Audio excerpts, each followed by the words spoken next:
నమస్తే ఫ్రెండ్స్, అమ్మ చేతి కమ్మదనంలో అమ్మ నేర్పిన కొత్త ఆవకాయ పచ్చడి చేయబోతున్నా. ఆవకాయ పెట్టడం కోసమైతే అన్నీ రెడీగా పెట్టుకున్నాం. ఇప్పుడైతే ఒక గిన్నెతో మామిడికాయ ముక్కలు కొలుసుకోవాలి. ఈ గిన్నెతో 2 గిన్నెలన్నర మామిడికాయ ముక్కలు అవ్వాయి. ఈ మామిడికాయ ముక్కల్లో అయితే కేజీ ఆయిల్ వేసుకుని, గ్రౌండ్నట్ ఆయిల్ వేసుకుని బాగా మిక్స్ చేసుకుని పక్కన పెట్టుకోవాలి. కేజీ ఆవపిండి వేసుకోవాలి. కేజీన్నర కారం వేసుకోవాలి. 1/2 కిలో ఉప్పు గ్రైండ్ చేసుకుని వేసుకోవాలి.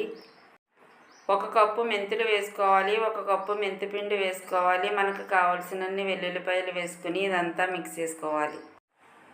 మనం కొలిసి పెట్టుకున్న ఆవపిండి, మెంతి పొడి, కారం అన్నీ కలిపేసుకోవాలి. ఆవకాయలో ఇలా ఆయిల్ వేసుకుంటూ కలుపుకోవాలి. ఆవకాయ పచ్చడి అయితే రెడీ అయిపోయింది. 3వ రోజున తీసుకుని జాడీలో పెట్టుకుని స్టోర్ చేసుకుంటే సంవత్సరం పాటు నిల్వ